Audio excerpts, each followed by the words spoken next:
Hello and welcome back to my channel.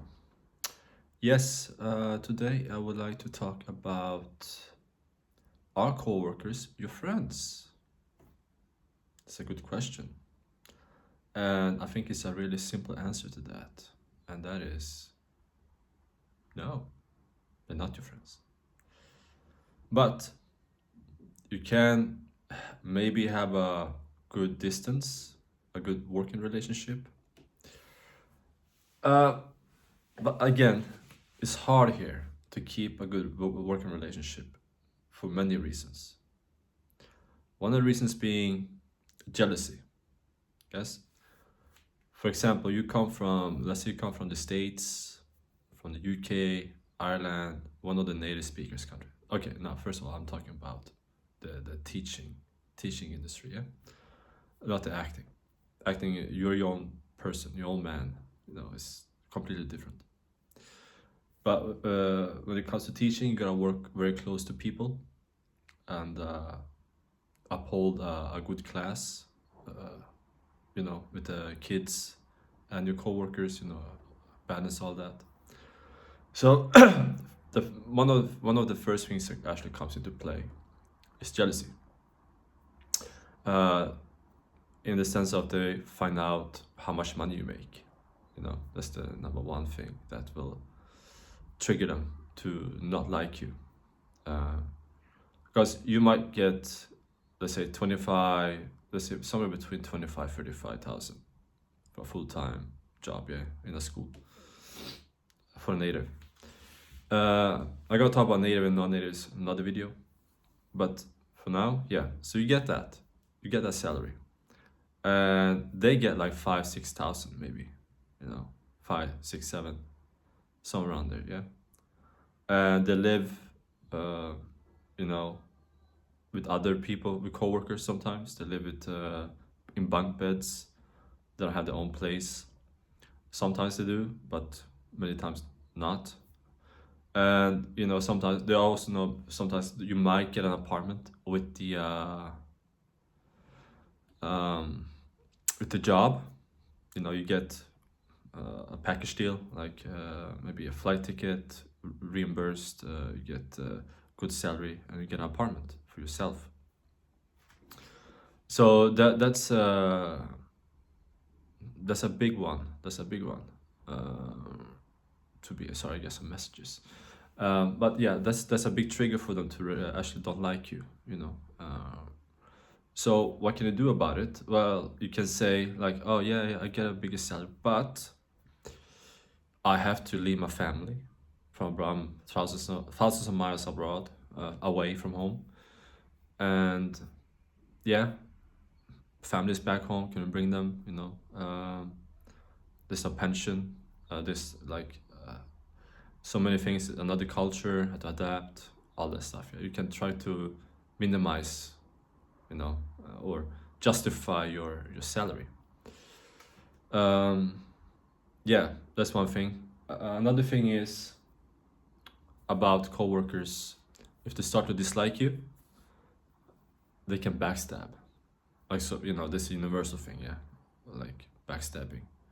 But here, if you get backstabbed, you come from another country far away, yeah, like I said, and you land and things going, sour, going south straight away, just like because of they don't like you.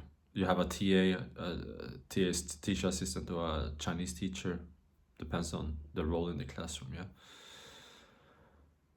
And they start like, oh, I don't like this guy, and then they start talking crap about you behind your back, yeah. And then, yeah, you're pretty much doomed in that class with this teacher or assistant, whatever. What you want to do in that kind of situation is you want to change. You're gonna want to go to the principal, say, hey, uh, you don't complain about the TA or anything. No, no, no, you don't do that. You gotta say, I don't like this age group. I don't sit well with this age group. I mean, like, can I change to another age group? I thought I was gonna like this age group. Maybe you told the school like, oh, I'm comfortable with this age group, but then you get there and then yeah, the TA, going south on you. So you need some excuses to leave, right? So that's a good excuse, actually, saying that, okay, I thought I'm gonna like it, but no, I'm gonna try another age group, maybe whatever, older, younger, and just to get away from this TA. If that doesn't work, like she said, no, no, no, he or she, the principal says, no, no, no, it doesn't work. You gotta stay there. Then you should start looking for a new job, because the TA, once she has set up her mind hating you, she will hate you. She will not like you no more. I mean, no. Okay, so if it's doomed already, I just thought about this right now.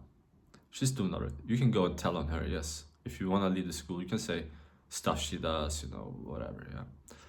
That is bad, she doesn't do this, she doesn't do that, she hit the kids, or she scream at and yell and whatever. Yeah, you can probably also record it, show the parents, yeah, since you're already leaving, but that's the final stages, yeah, if you want to get some revenge.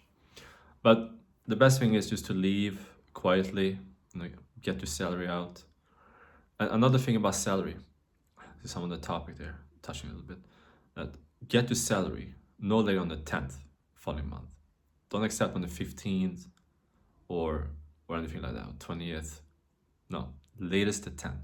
Preferably, of course, 5th, even better. Because if you wanna ditch the school, maybe you don't wanna resign, but that's also then they had to get a release letter for you from the school for your work permit. So maybe that's not very good too, to just ditch. But the sooner you can get your salary out, and maybe you can ditch the school, don't worry about the work permit. Then the closer you are to the beginning of the new month, you only lose a couple of days of salary. You can just leave without losing too much. But anyway, so what I'm gonna say is, yeah, if it happens, leave the school as smoothly as possible, and don't work with crazy teacher assistants. Keep a distance. Try to keep a distance, but stay with your students as much as possible. Focus on them. Don't don't gossip with the Chinese teachers, because they gossip a lot as it is. This is a woman-dominated industry. So everyone around you they are females. So what can I say? Women, they like gossiping. That's just the way it is. Especially that many of them. One female in a company, yes, it's fine. But several, yeah, you get that. So you don't want gossiping. You don't want to be a part of that. You just want to do your job and go home. Anyway, this video is going over time. I'm gonna do another one about it. Now we start to deep dive a bit about working here. Cover the scams and work permits, work visa. That's things you need to know before you actually touch Chinese ground. Now, yes, we're here, we're working, and so I covered some of it, and I'll see you in the next one for some more. And today is the premiere of the movie I'm in, Chinatown Detective. I'm gonna check it out tonight. Okay, have a good one.